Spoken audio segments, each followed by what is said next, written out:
Welcome to next talk. तो चले आज हम पोर्टफोलियो कैसे डिजाइन करते हैं इस पे ऊपर एक वीडियो बनाएंगे, मतलब मैनेज भी कैसे करेंगे खुद खुद ब खुद। तो बहुत सारे फॉलोअर्स ने मतलब रिकमेंड किया था कि कुछ पोर्टफोलियो डिजाइन पे वीडियो बनाइए, तो लेट्स सी हम देखेंगे उसमें क्या क्या चीज़ें इंपॉर्टेंट है पोर्टफोलियो मैनेजमेंट में। तो let us see one by one. तो मेनली यहाँ पे अगर हम देखेंगे, मतलब आप अगर जॉब कर रहे हैं तो भी कैसे आप मैनेज कर सकते हैं खुद का पोर्टफोलियो, ये भी एक इम्पॉर्टेंट थिंग्स है इसमें। Let us see one by one. तो फर्स्टली हम अगर देखेंगे, मैं एक पीडीएफ के फॉर्मेट में दिखा रहा हूँ आपको। फर्स्टली देखिए, पोर्टफोलियो डिजाइन में आपको क्या करना है actually. Invest like you you can forgot, like ऐसा इन्वेस्ट करना है जैसे जैसे कि आप भूल चुके हैं उस अमाउंट को। जैसे आप सबको पता होगा स्टोरी ऑफ यमा वेब, नहीं है तो आप यूट्यूब पे सर्च करके देख सकते हैं।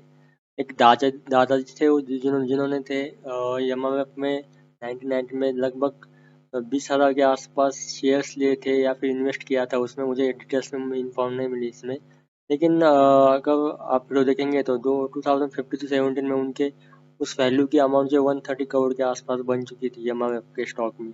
तो बिहाइंड रीजन क्या था उसका, मेनली जब उन्होंने स्टॉक लिए थे उसके बाद कई दिनों के बाद जो है उनको पैरालिसिस का डिसीज हो गया था।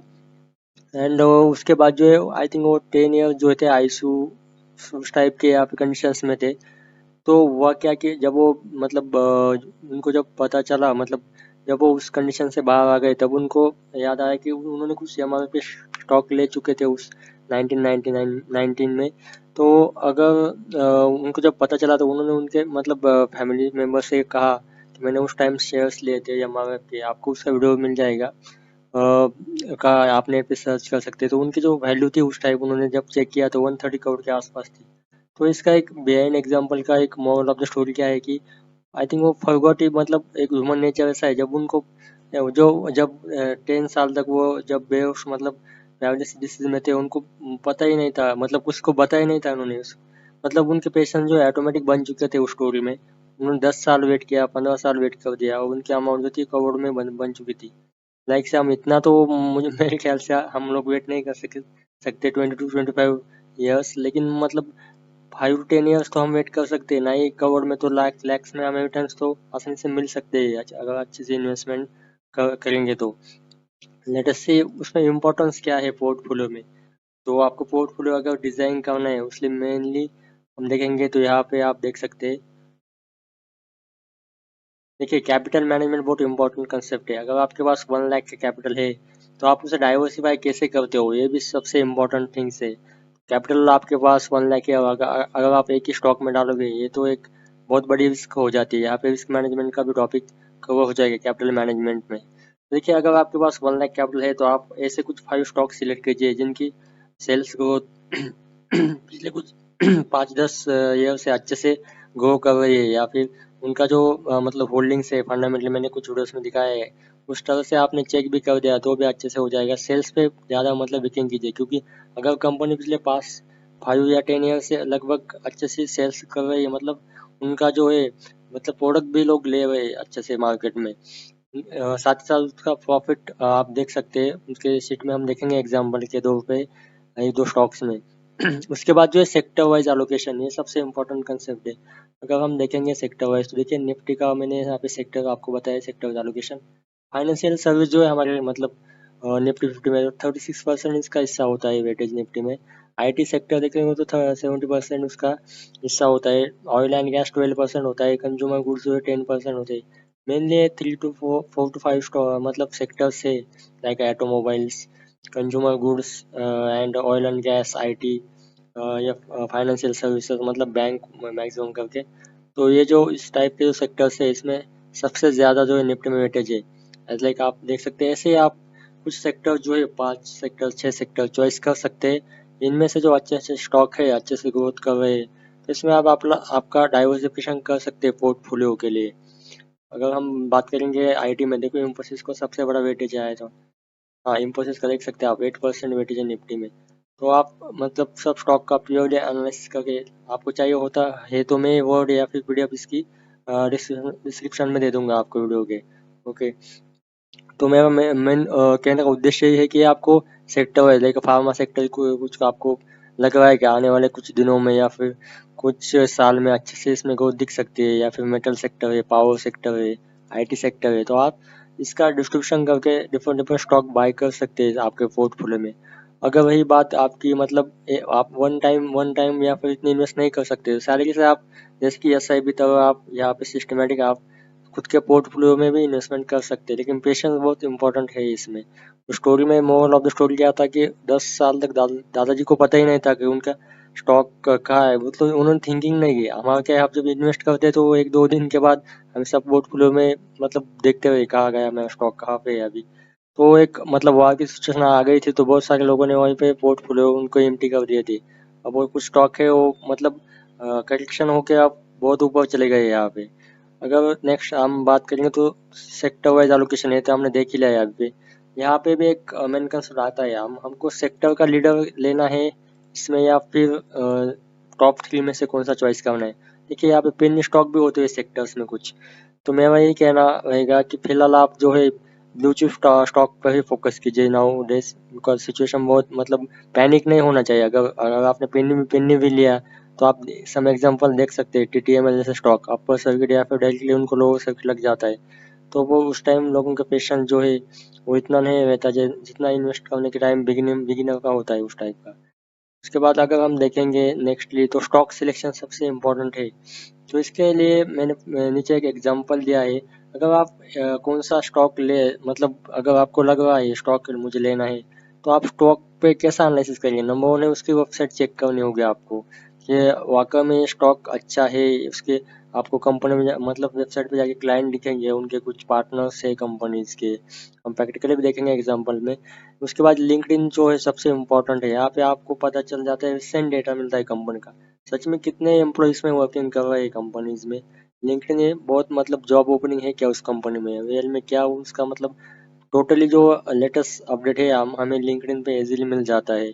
उसके बाद स्क्रीनर पे आप उसकी फंडामेंटली हम देख सकते हैं उसकी टोटली कैसा स्टॉक वर्किंग कर रहा है अभी मार्केट में, क्या सिचुएशन क्या है उसकी।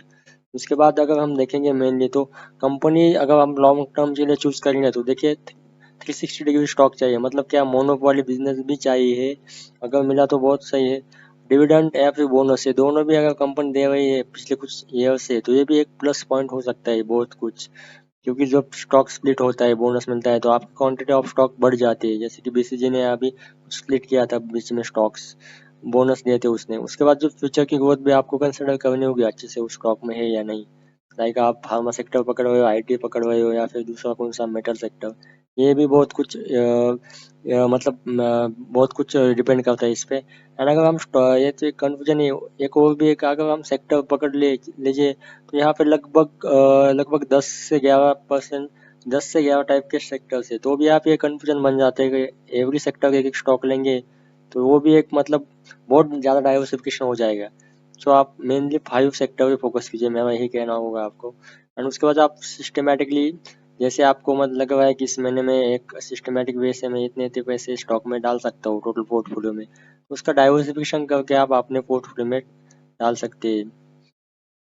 नंबर 2, नेक्स्ट में अगर हम देखेंगे तो एक एग्जांपल के तौर पे एक स्टॉक लेंगे। देखिए एफसीएल नाम का स्टॉक है, मैंने बहुत बार स्विंग ट्रेडिंग के लिए भी दिया था हमारे टेलीग्राम इंस्टाग्राम पे पेज पे। तो देखिए यहाँ पे कुछ पास ये 5 इयर्स का देखिए इसका प्रीवियस हिस्ट्री। देखिए ये जो स्टॉक है केमिकल सेक्टर का स्टॉक है। अगर मैंने जैसे कहा, अगर हम उसकी वेबसाइट जाके देखेंगे स्टॉक की, फिनोलेक्स की वेबसाइट आपको इजीली गूगल पे अवेलेबल हो जाती है। तो ये कंपनी जो है कहाँ पे वर्क करती है, कौन से उसके क्लाइंट है, क्या उसके मतलब पार्टनर्स है, उसका किस टाइप का बिजनेस है, ये हमें पहले इन्वेस्ट करने के पहले देखना होगा इस कंपनी का।